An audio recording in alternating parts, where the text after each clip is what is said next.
Değerli arkadaşlar, son dönemde ulusal kanallar başta olmak üzere sosyal medyada Selefi ve diğer ehl-i sünnete mensup Eş'ari ve Maturidi gibi diğer ekollere mensup araştırmacılar arasında zaman zaman tartışmalar yaşanmakta.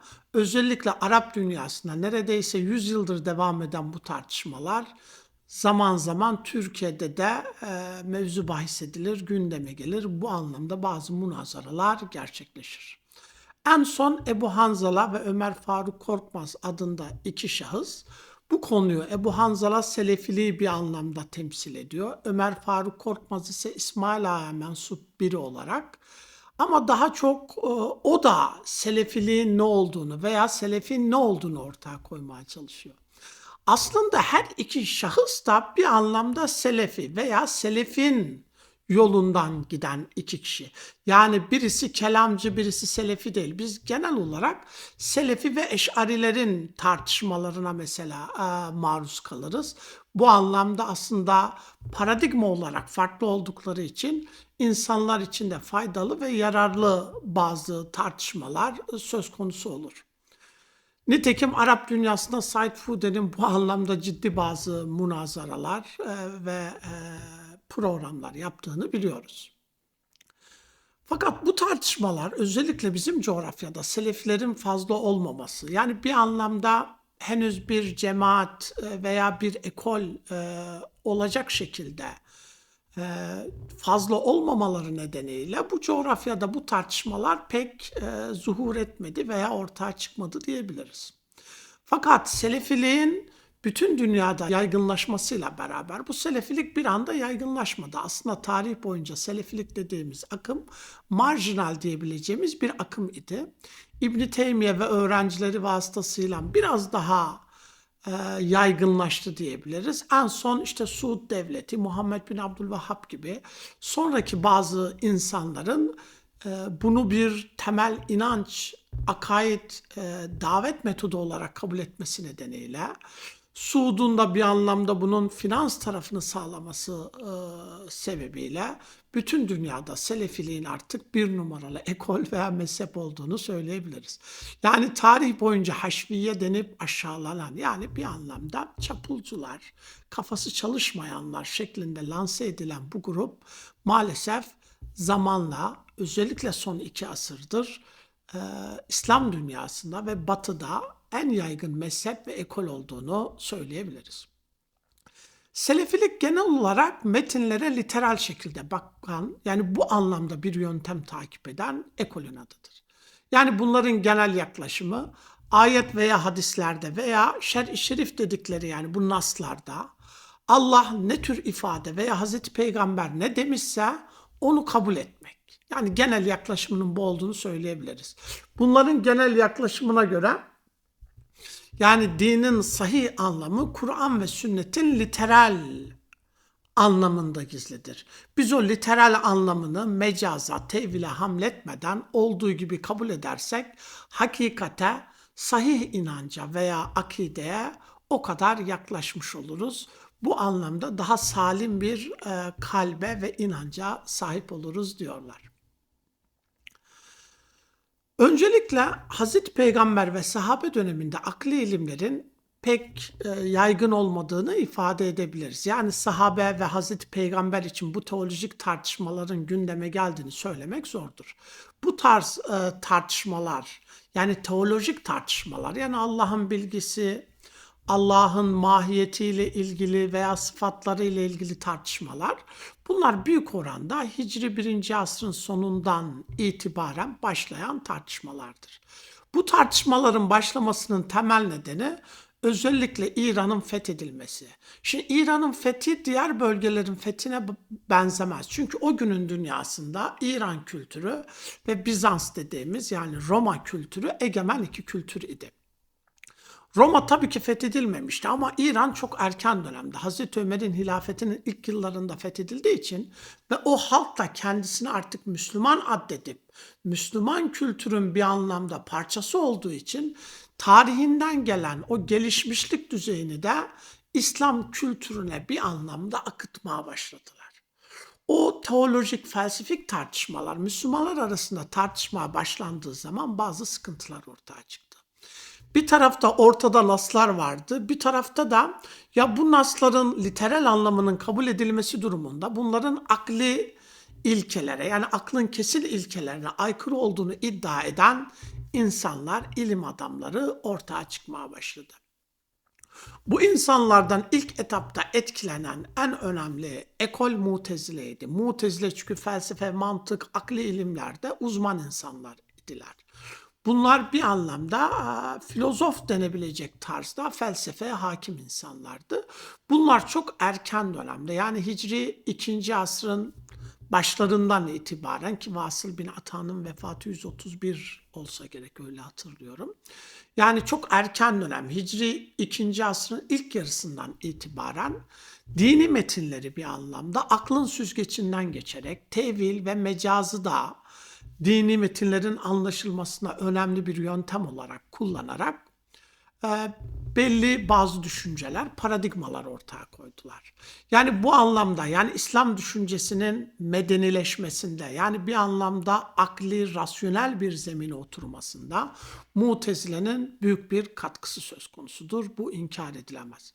Elbette Mutezile'nin sonradan mihneye sebep olması, bazı Müslümanların bu anlamda acı çekmesi, sıkıntılara maruz kalması, Mutezile'ye karşı ciddi anlamda bir reaksiyon, ciddi anlamda bir tepki ortaya koydu. Bundan dolayı da zamanla tarih sahnesinden gizlenmeye veya tarih sahnesinden farklı bölgeler yani merkezi bölgelerden daha marjinal, daha sakin diyebileceğimiz diğer bölgelere akın ettiler. Veya diğer mezheplerin içine Zeydiye gibi, Şia gibi diğer mezheplerin içinde de bazı fikirleri devam etmiştir. Şimdi Selefilerin temel iddiasını her iki araştırmacı büyük oranda Selefin tam neyi kastettiğini ortaya koymaya çalışıyor.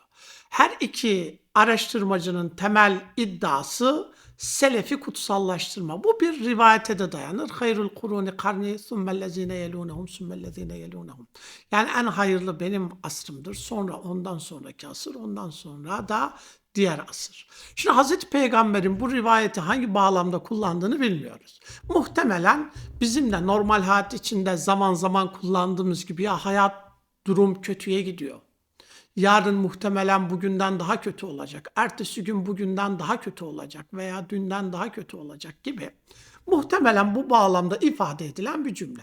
Ama insanoğlu ilginç bir varlık. Kendi düşüncesini temellendirmek için rivayet olur, hadis olur, zanni bilgi olur fark etmez. Bunları kullanmaktan çekinmez.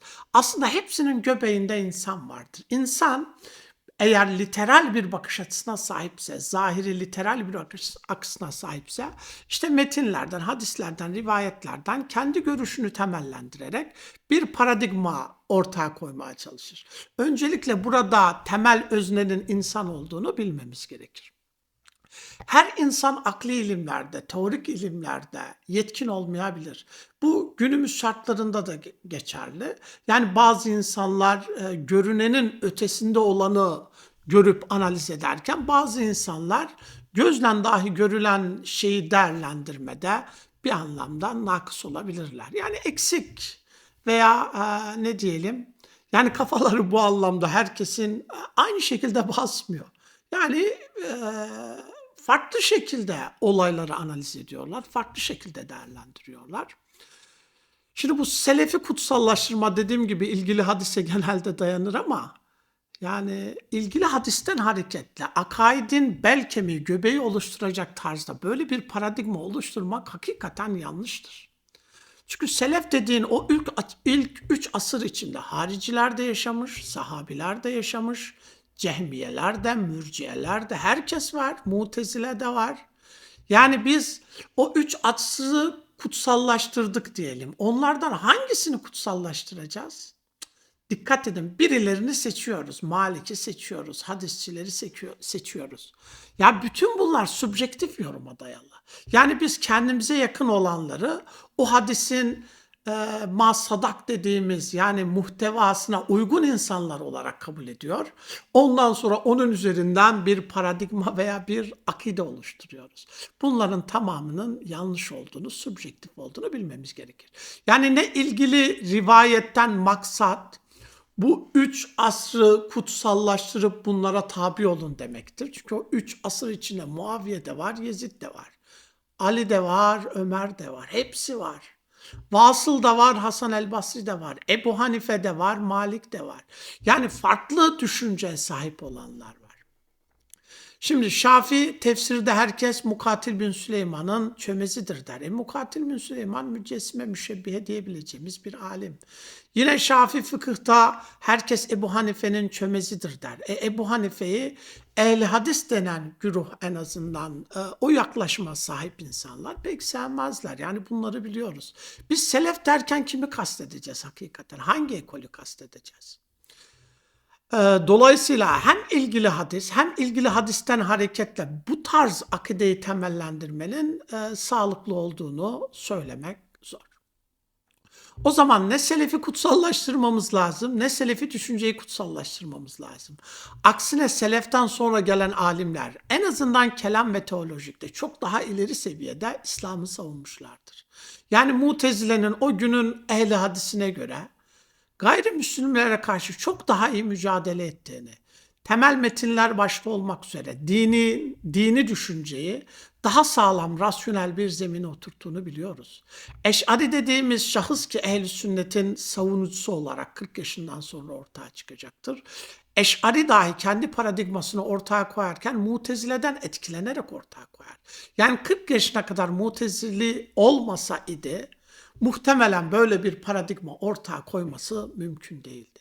Yani dini düşünceyi büyük oranda literal şekilde zahiri olarak ele almak, dine bir katkı ortaya koymaktan ziyade El-Kaide gibi, IŞİD gibi ekollerin, düşüncelerin, cemaatlerin, terör örgütlerin ortaya çıkmasını sağlar.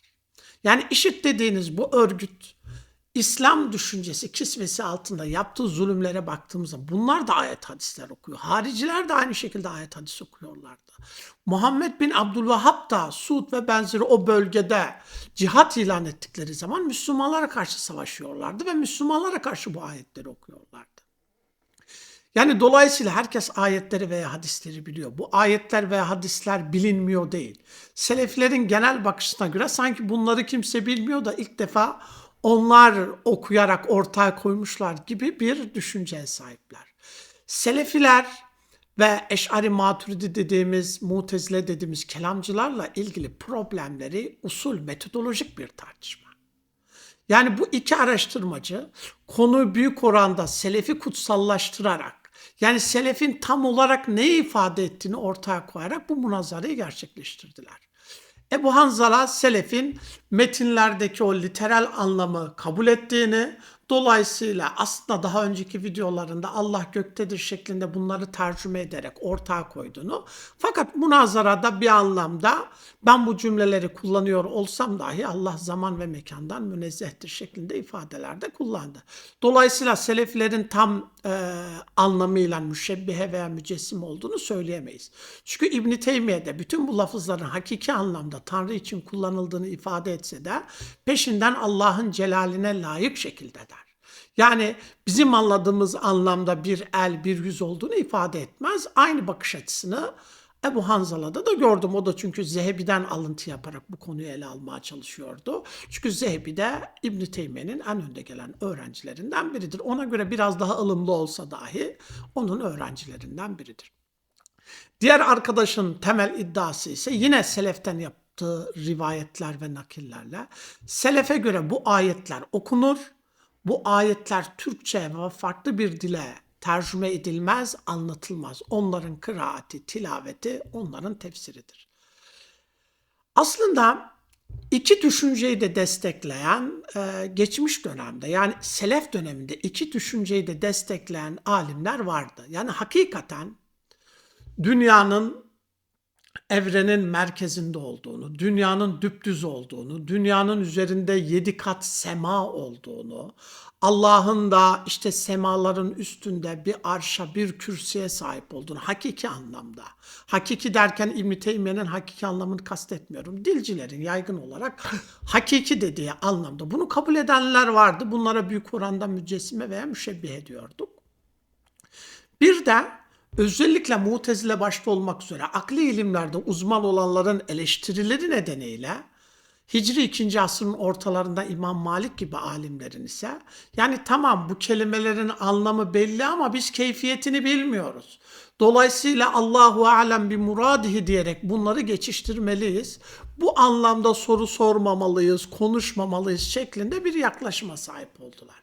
Şimdi bu insanlar yani aslında selefilerin selef dediği bu insanlar aslında şunu gördüler. Yani Mutezile başta olmak üzere akli ilimlerde uzman olanlar bir anlamda bu metinlerin akli temel ilkelere aykırı olduğunu ortaya koydular. Bunu bildikleri için Hicri 1. asırda sahabe döneminde dahi pek gündeme gelmeyen bu tartışmalara şöyle bir cevap geliştirdiler. Bunların muradının ne olduğunu bilmiyoruz. Allah daha iyi bilir diyerek yani bu ayetleri okudular ama bu ayetlerden ne kastedildiğini ortaya koymadılar. Keyfiyetini ortaya koymadılar. Yani mesela Allah dünya semasına iner. Allah'ın eli vardır, yüzü vardır, hadislerde ayağı vardır. Allah güler, üzülür, gazap eder, lanet eder gibi ifadeler metinlerde hep var. Ama bu insanlar evet bu tarz eylemler yani وَجَاءَ رَبُّكَ وَالْمَلَكُ صَفًّا صَفًّا gibi veya nerede olursanız Allah oradadır. İsteva alel arş gibi, fevka semavat gibi, fis semavat gibi. Şimdi bu tarz ifadeler metinlerde hep vardı. Mutezile veya akli ilimlerde uzman olanlar bunu sert şekilde eleştirince selef dediğimiz İmam Malik ve benzer o dönemden itibaren sahabe döneminde bu bağlamda çok ifade bulamayız. Çünkü muhtemelen sahabiler dünyanın düz olduğunu rivayetlerde literal anlamda metinlerde yer aldığı gibi bunu kabul ediyorlardı. Olabilir. Yani bunu da yadırgamıyorum çünkü böyle bir anlayışa sahip olabilirler. Ya kesin böyledirler demiyorum. Yani bu da imkan dahilinde demek istiyorum. Elbette sahabiler içinde daha zeki olanların Tanrı için bu tarz ifadelerin kullanılmayacağını veya bunların müteşabih olduğunu, bunlardan neyin kastedildiğini ancak Allah'ın bileceğini ifade eden alimler de mevcuttur. Yani sahabe döneminden itibaren bu yaklaşımlar olsa dahi özellikle Mutezile'nin sert şekilde eleştirmeleri sebebiyle Hicri 2. asrın ortalarından itibaren ehl sünnet düşüncesine sahip olanların selef dediği Malik gibi alimler bu konuda çekimser bir yol takip ettiler. Bu konuda pek yorum yapmak istemediler. Fakat Mutezile dibine kadar bu konularda yorum yapmak istedi. Bunu gayrimüslimlere karşı savunmam maksadıyla rasyonel bir zemine çektiler. Şimdi tabii ki burada kimin haklı, kimin haksız, Allah'ın muradının hakikaten ne olduğunu bilebilir miyiz? Öncelikle şunu ifade edeyim. Yani bu saatten sonra değerlendirmeleri yaparken biraz daha usul, metodolojik bağlamda ilerlemeye çalışacağım. Öncelikle bu mesele eğer literal şekilde okunursa, yani biz Kur'an ve hadisleri literal şekilde okursak, kimse kusura bakmasın, herkes dürüst şekilde o metinlere baksın. Allah'ın bir anlamda insan suretinde, yani yüzü olan, eli olan, ayağı olan, yürüyen, koşan, gülen, sevinen, dünya semasına inen gibi bu minvalde aslında ifadeler veya lafızlar görüyoruz. Yani Yunan mitolojisinde gördüğümüz gibi o filmlere de konu olan Zeus gibi bir şey görüyoruz aslında metin olarak baktığımız zaman. Fakat akli ilimlerde uzman olanlar ilk etaptan itibaren şunu fark ettiler. Ya bunlar Tanrı için kullanılmaz. Bunu akıldan hareketle tespit ettiler. Şimdi bazıları leyse kemisliği şeyun şeklindeki ayetlerden hareketle değil. Bunlar sonraki kelamcıların kullandığı bazı ayetlerdir. Leyse kemisliği şeyun demek onun benzeri yoktur demek. Ya biz basit Çok beğendiğimiz bir şey için bu tabiri kullanabiliyoruz zaten. Yani bütün dillerde var. Yani Arapçada var, Türkçede de var. Çok güzel bir şey gördüğümüz zaman "Aa, bunun eşi ve benzeri yoktur" deriz yani. Burada kastedilen manayla bizim akli olarak Allah'ın muhdes olan hiçbir şeye benzemeyeceği, zamandan, mekandan münezzeh olacağına dair o iddiamız, yani zamanın ve mekanın mahkumu olamayacağına dair iddiamız akli bir iddiadır. Bunun metinle, literalle alakası yoktur. Öncelikle bunu ortaya koymamız lazım. Yani Allah zamandan ve mekandan münezzehtir dediğimiz zaman da Allah'ın eli yüzü olamaz, Allah inemez, Allah gülemez şeklinde ifadeler kullandığımız zaman büyük oranda burada kastettiğimiz, yani burada hareket noktamız akli alanlardır. Literal lafızlar veya metinler, naslar değildir.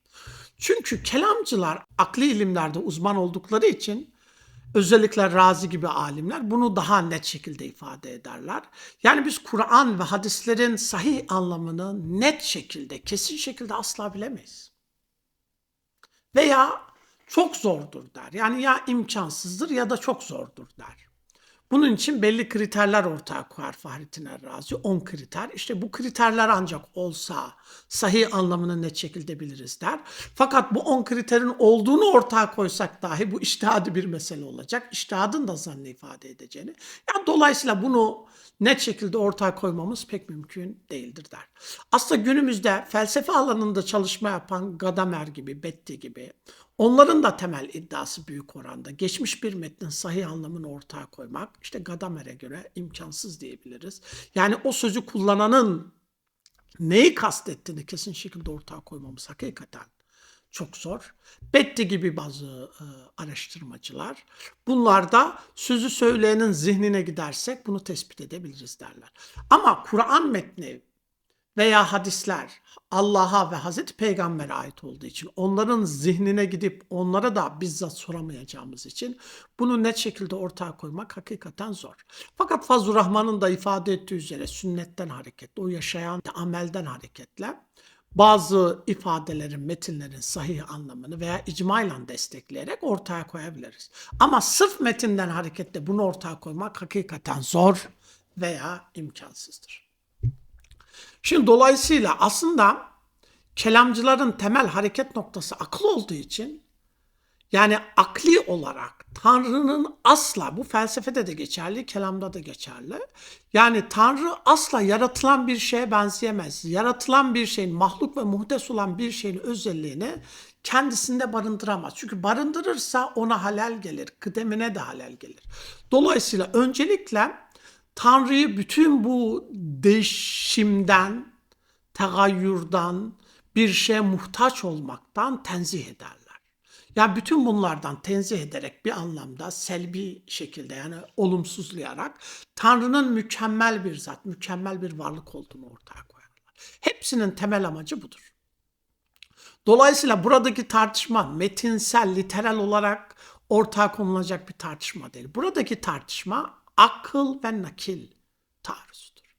Temel esprimiz şu, temel prensibimiz. İzâ teâradel aklu ve naklu. Akıl ve nakil çelişirse ne yaparız? Şimdi akıl derken tabii ki insanın günlük kültürel bir aklı var, bir düşüncesi var. Onu kastetmiyoruz. Yani aklın kesin ilkelerine bir nas aykırı olursa ne yaparız? Aslında kelamcılar çok erken dönemde, Mutezile'de başta olmak üzere şöyle bir yol takip etmişler. Akıl ve nakil çelişirse kubilel aklu ve uvilen naklu. Akıl kabul edilir, nakil tevil edilir. Yine Maverdi gibi bazı alimlerin aklı temellendirirken huve ummul usul derler mesela. Bütün delillerin anası akıldır. Ya akıl olmazsa biz mükellef dahi olamayız aslında. Yani her şeyin başında akıl var. Akıl yoksa metni de anlayamazsınız. Ama şunu da ıskalamayalım. Hepimizin bir kültürel bir çevresi var aslında. Yaşadığımız bir coğrafya var. Biz bu coğrafyanın veya bir zamanın çocuğu, İbn-i Zaman dediğimiz, yani kendi zamanımızın çocuğu olduğumuz için hepsinden etkilenerek bu metinlere yaklaşırız. Aslında temelde ortada bir metin var ama bu metnin sahih anlamının ne olduğunu biz ortaya koyuyoruz. Ve bunu ortaya koyarken bilgimizden, düşüncemizden, etrafımızdan, her şeyden etkilenerek yapıyoruz. Yani ortada Allah dedi ki, Hazreti Peygamber dedi ki diye cümleye başlıyoruz. Ama Allah'ın veya Hazreti Peygamber'in ne dediğini bilmiyoruz. Sadece ortada bazı lafızlar var. Bu lafızlardan ne kastettiğini bilmiyoruz. Çünkü bizzat onlara sorarak bunun cevabını bulamıyoruz. Dolayısıyla kelamcılar çok erken dönemde bu metinlerin anlama delaletinin zanni olduğunu, hadisler büyük oranda subutunun dahi zanni olduğunu ortaya koydukları için lafızlardan hareketle değil. Çünkü bunlar zanni bilgi içeriyorsa ortada ne var? Eğer aklın kesin bilgileri varsa tabii ki kesin bilgi ne yapılır? Zanni bilgiye tercih edilir. Bu gayet doğal, tabii bir durum. Yani kelamcıların yaptığı veya felsefecilerin yaptığı kendi içinde tutarlı bir usul ortaya koymaktır. Bizim selefi dediğimiz adam ise şunu yapıyor. Lafızları ortaya koyuyor. Ona soruyorsunuz. Bu lafızlar ama şunu gerektirir. Tanrı için bunları kullanır mısın? Hayır diyor. Allah'ın celaline layık veya ne kastedildiğini bilmiyorum. Allah daha iyi. Yani aslında bir şey demiyor. Sadece ayetleri okuyor. Tabii zaman zaman o ayetleri Türkçe'ye veya hadisleri Türkçe'ye tercüme ederken aslında kendisiyle çelişiyor.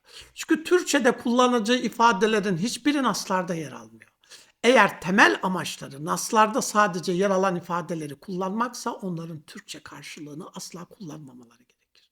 Fakat maalesef bunları tercüme ediyorlar. Türkçe tercüme ederek kullanıyorlar.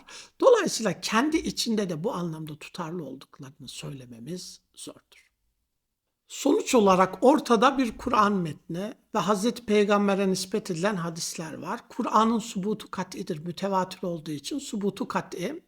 Yani Kur'an'ın Hazreti Peygamber'den en azından bize kadar gelen sürece baktığımız zaman değişime uğramadığı, subutunun kat'i olduğunu biliyoruz. Kur'an subutu kat'i olsa dahi Kur'an'ın delaleti her zaman kat'i değildir. Aksine çoğunlukta zannedir. Dolayısıyla Allah'ın metafizik yani kendisiyle ilgili, gaybi alemle ilgili kullandığı ifadelerin tamamı müteşabihtir. Buradaki müteşabihten kastettiğim şu. Müteşabih anlamı tam ne kastedildiği bilinmeyen. Şimdi Allah kendisi için bazı ifadeler kullanıyor ama bu ifadelerden tam neyi kastettiğini bilmiyoruz, bilemeyiz. Doğrudan Allah'a sorarak bunun cevabını da alamayacağımıza göre, Hazreti Peygamber'e sorarak cevabını alamayacağımıza göre kıyamete kadar bu tarz şeylerin kapalı olacağını ifade edebiliriz. Fakat ilgili ayet veya hadisleri nasıl anlamalıyız? Selefiler büyük oranda ilk selef dediğimiz, selef derken de belli bazılarını kastediyorlar. Çünkü hariciler, mutezile, cehmiye bütün bunlar selef döneminde yaşamışlardır. Bir anlamda selefi kutsallaştırarak ama selefin içine belli bir grubu seçerek, bunu seçerken de hayrul kuruni karni şeklindeki rivayete dayanarak, halbuki bu rivayetin ne tür bir bağlamda kullanıldığı dahi net değil. Buradan hareketle kendi düşüncelerini temellendiriyorlar. Yani Selefiler büyük oranda metinlere literal şekilde yaklaşıyorlar. Fakat o metinlerden ne kastediliyor, Allah'ın muradı nedir diye sorduğumuz zaman yani ya bilmiyoruz Allahu alem bi muradi veya Allah'ın celaline layık şekilde bu eylemleri vardır şeklinde ifadeler veya bu vasıfları vardır şeklinde açıklamaları yer veriyorlar. Selefiliğin avam üzerinde etkin olmasının temel nedeni ilgili ayet ve hadisleri literal şekilde okumaları. Çünkü ben de biliyorum ya ben bu videoyu çektiğim zaman diyelim ki akli hususlara, prensiplere vurgu yaptığım zaman toplum nezdinde büyük bir yankı uyandırmayacaktır. Veya kimse ya hakikaten doğru söylüyor demeyecektir yani. Özellikle avam için söylüyorum.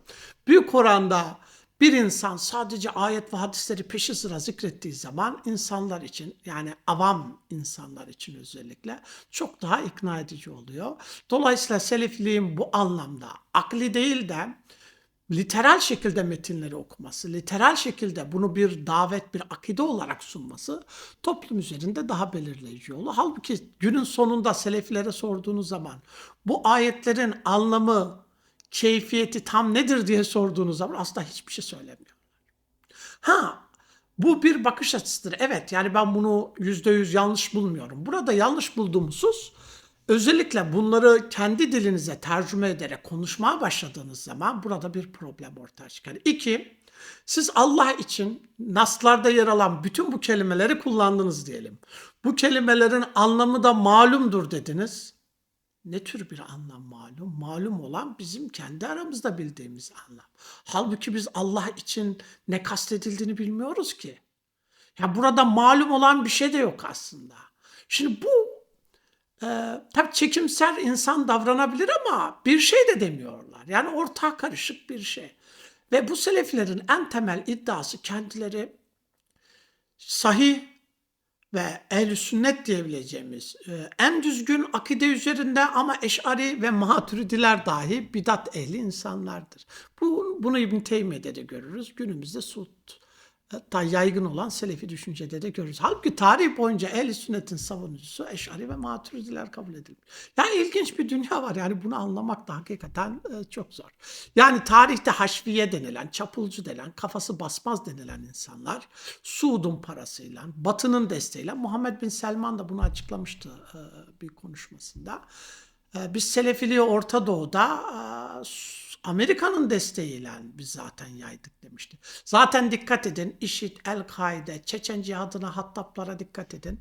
Bunların girdiği yerlerde genelde başarı olmaz. Bunların girdiği yerde büyük oranda zulüm olur. Var olan kutsal cihat dahi, yani hakikaten insanların haklı olduğu cihat dahi onların yaptığı haksız veya yanlış davranışları, yani bir anlamda hariciler gibi davrandıkları için günün sonunda ya terörist ilan ediliyorlar ya farklı şekilde damgalanıyorlar. Dolayısıyla Selefiliğin tarih boyunca bize kattığı, medeniyet anlamında bize kattığı bir şey yok. Sadece metinlere literal bakmak, ayet hadisleri okumak. Bu anlamda da zaten İslam düşüncesine katabilecekleri herhangi bir şey yok. Çünkü ilgili ayet ve hadisleri herkes okuyor, herkes biliyor. Yani Ebu Hanife de biliyor, Eş'ari de biliyor, Şafii de biliyor, Gazali, Razi de biliyor. Herkes biliyor bunları. Önemli olan burada ilgili ayetler akılla taarruz ettiği zaman ne yapacağız? Yaygın kabul, akli ilimlerde uzman olanlar aklın daha kesin bilgi ifade ettiğini, ilgili rivayetlerin ve nasların, ayetlerin zanni bilgi ifade ettiğini, orada tam Allah'ın ne kastettiği net olmadığı için, kesin olmadığı için akılla sabit olan kesin bilgilerin onlara tercih edileceğini, o minvalde bu ayetlerin tevil edileceğini ortaya koyuyor. Yani günün sonunda biz Allah'ın istevadan istevla mı yoksa hiçbir anlam kastetmeyerek kendi celaline uygun bir istiva mı ne kastettiğini bilmiyoruz aslında. Ve doğrudan da bunu Allah'a soramıyoruz. Dolayısıyla bu konuda mutlakça olmamak lazım. Kesin doğru budur dememek lazım. Bu anlamda en çok eleştirilecek kişiler Selefilerdir. Çünkü Selefiler kendilerine ayet ve hadisleri peşi sıra okudukları için zaten münazaranın başında da ilgili ayetler, hadisler peşi sıra okunuyor. Günün sonunda her şey Tanrı'ya gidiyor. Tanrı semada. Hakikaten öyle mi? Yok, ben böyle bir şey demedim. Veya böyle bir düşünceye sahip değilim. Çünkü Allah zamandan, mekandan münezzehtir dediğiniz zaman kullandığınız o ifadelerin hiçbirinin anlamı yok demektir. Yani akli ilimlerde uzman olan kelamcılar, felsefeciler başta olmak üzere bu İslam düşüncesine, medeniyetine büyük katkı sunmuşlardır. Bunlar zamanla Allah'ın hitap şeklini incelemişlerdir. Mesela Fahrettin Errazi'nin kullandığı bir cümle var. Hakikaten çok önemli. Daha önce de yine bir ilahiyat profesörü demişti. İşte ayetlere baktığımız zaman genelde o günün dünyasındaki belli müşriklerden bahsediyor demişti. Veya belli ayetleri okuyarak işte Allah bu ifadeleri kullanır mı demişti.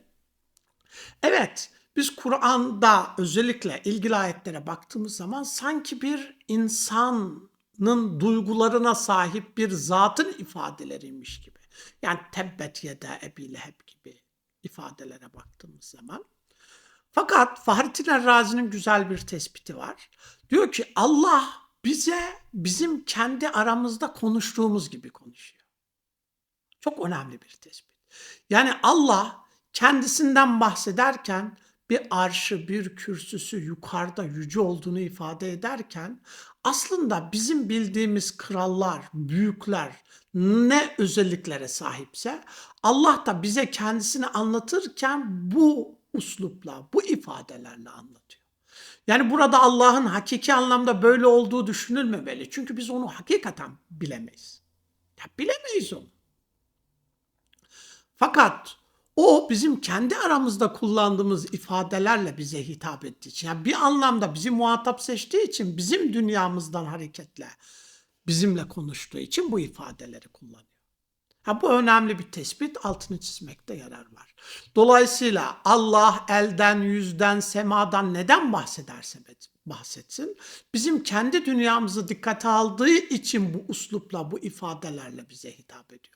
Bu Allah'ın bizzat literal anlamda böyle olduğunu göstermez. Zaten literal anlamda tamamen böyle olduğunu savunanlar mücessime ve müşebbihe gibi ekollerdir. Yaygın olarak Mutezile gibi, Eş'ari gibi, Maturidi gibi tenzihçi ve akli ilimlerde uzman olanlar ilgili ayetleri, hadisleri tevil ederler. Selefi olanlar tevil etmezler, olduğu gibi kabul ettiğini ve bunların hakiki anlamda olduğunu söylerler. Ama hakiki Allah'ın celaline layık farklı bağlamda değerlendir. Ya bir anlamda farklı diller kullanıyoruz. Yani yedin hakiki anlamı budur dediğimiz zaman bu dilcilerin genel olarak kabul ettiği bir şey diyelim. Ama İbn Teymiye'nin bakış açısına göre yed kim için kullanılırsa hakiki anlamı değil. Yani aslında biz kavramlar üzerinden tartışıyoruz. Halbuki Gazali ve benzeri usulcülerin dediği gibi la muşahhata fil islahat. Yani ıslahta tartışma olmaz veya bazılarının dediği gibi kavramlar üzerinden tartışmak aptalların işidir. İşin mahiyetine gittiğimiz zaman Eş'arilerde, Mutezile'de, Selefilerde ilgili ayetlerin, ilgili hadislerin bizim anladığımız anlamda bir anlam ifade etmediklerini, yani o lafızlardan bizim insanlar kendi çevremizden hareketle bildiğimiz o anlamları Allah'a nispet etmenin doğru olmadığını kabul ediyor. Ayrıldıkları temel nokta bunları tevil edelim mi yoksa Allah'ın celaline layık şekilde bu konuda susalım mı? Şimdi Mutezile, Eş'ari gibi akli ilimlerde uzman olanlar gayrimüslimlerle de konuştukları için Selefiler gibi bir tavrı takınmamışlardır. Bir de bakmışlar ki ya bu lafızları biz böyle okuduğumuz zaman teşbih, teçsim gibi avam üzerinde farklı olumsuz etkileri olabiliyor. En iyisi bunları tevil edelim. Zaten unutmayalım ki tevil dediğiniz şey gelişmişlik düzeyini gösterir. Yani bir metni ne kadar çok tevil edebilirsiniz, ne kadar çok yorumlar değerlendirebilirsiniz, o kadar ufkunuzun gelişmiş olduğunu, o kadar medeni anlamda gelişmiş olduğunuzu gösterir. Selefiler ise o konuda susarak, bir kısmı en azından susarak, bir kısmı hakikaten bu lafızları Allah'a nispet ederek, yani adam şöyle düşünüyor hakiki anlamda, dünya düzdür, dünya evrenin merkezindedir. Sema 7 tane sema vardır. Hazreti Peygamber de Miraç'ta o semalara çıkmış. Yani bunu muşahhas somut bir şey olarak algıladığı için bunu böyle anlayan, böyle yorumlayan, bir anlamda bunu resmeden, yani betimleyen bir düşüncenin de mevcut olduğunu biliyoruz. Tabii bunlara geçmişte olduğu gibi haşviye deyip geçmekten başka bir çaremiz yok.